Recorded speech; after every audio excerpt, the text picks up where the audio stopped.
Ninumbento ng Independent Commission for Infrastructure o ICI na mag-iimbestiga sa mga anomalya umanong flood control projects sa bansa. Susuriin din ng ICI ang lahat ng infrastructure projects sa nakalipas na 10 taon. Binigyan din ng Pangulo na hindi siya makikialam sa ICI at wala ring sisinuhin sa investigasyon nito. Narito ang aking unang balita. Nagpulong na ang mga miyembro ng Independent Commission ang itinalagang chairperson nito, si retired Supreme Court Justice Andres Reyes Jr. Appointee siya sa Korte Suprema ni dating Pangulong Rodrigo Duterte at naging presiding justice at associate justice din ng Court of Appeals.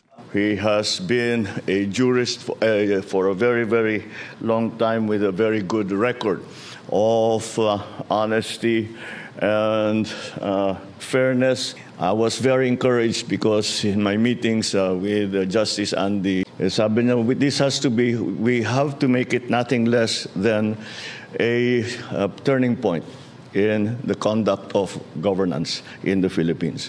Miyembro naman ng komisyon, si Rogelio Babe Singson na DPWH Secretary noong panahon ni dating Pangulong Noynoy Aquino at si Rosana Fajardo na Country Managing Partner na accounting firm na SGV. Malaki raw may tutulong ng kaalaman at ilang dekada ng karanasan na Singson at Fajardo sa isasagawang investigasyon.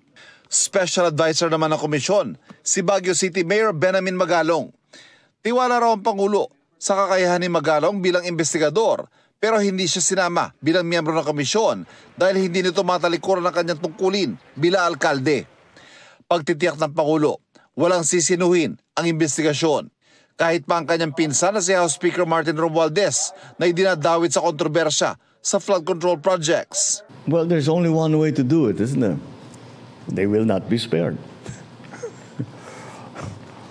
All right. Anybody will say, hindi, wala tayong kinikilingan, wala tayong tinutulungan. Wala namang maniniwala sa'yo hanggat gawin mo eh. So, gagawin namin. Dito ron nangingibabaw ang ICI kung iahambing sa Senado at Kamara na nagsasagawa ng sarili ng investigasyon sa flood control projects.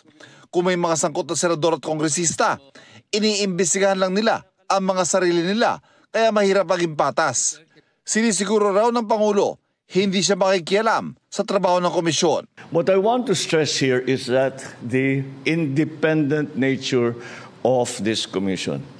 Hindi kami makikialam sa trabaho nila. We will of course be in discussion with them. We will ask them, ano nangyari, what have you found, what are we doing next, etc. But we're not about to direct them as to how they are going to conduct their investigations. And we are going to leave it up to them. Sinusuporta naman daw ni Romualdez sa pahayag ng Pangulo. Dagdag pa niya, mag-iibang miyembro ng Kamara, hindi raw paprotektahan kung may mapapatulayang may ginawang mali. Mga proyektong pang-infrastruktura sa nakalipas sa 10 taon ang iimbestigahan ng komisyon.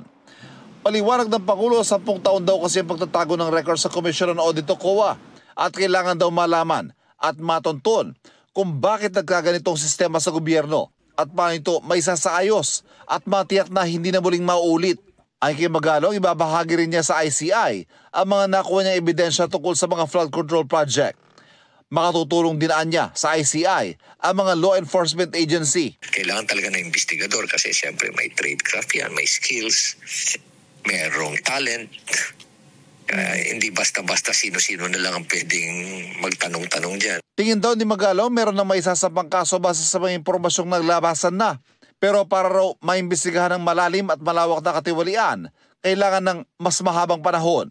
Kung kabuuan, yung corruption sa infrastructure, talagang matagal na laban ito. Pero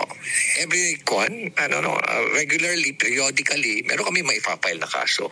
Sabi ng Pangulo, hindi sapat na makasuhan at makulong lang ang mga sangkot sa anomalya. Dapat dinaan niyang tapusin o ayusin ang proyekto dahil ito naman ang nakasaad sa kontratang pinasok nila. Muling giit ng Pangulo, galit siya sa mga tinawag niyang balasubas na nagnakaw umano ng pondo ng gobyerno at suportado ang karapatan ng bawat mamayang Pilipino na magpahayag ng galit sa anomalyang ito. Don't politicize this. It's simple numbers dito. Simple lang to. Magkano ang ninakaw na pera ng mga balasubas na ito? That's what we need to know. That's what we need to fix. You have to remember, I brought this up. And it is my interest that we find the solution to what has become a very egregious problem.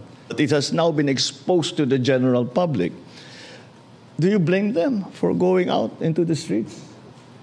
If I wasn't president, I might be out in the streets with them. Kansilado na ang lahat ng flood control projects sa 2026 budget. At sa halip, naghanda ang palasyo ng menu na pagpipilian ng mga mababatas para paglaanan ng pondo. Kabilang dito ang mga proyekto sa edukasyon, agrikultura, kalusugan at iba pa. Ito ang unang balita. Ivan Mayrina para sa GMA Integrated News. Kapuso, huwag magpapahuli sa latest news and updates. Mag-iuna ka sa balita at mag-subscribe sa YouTube channel ng GMA Integrated News.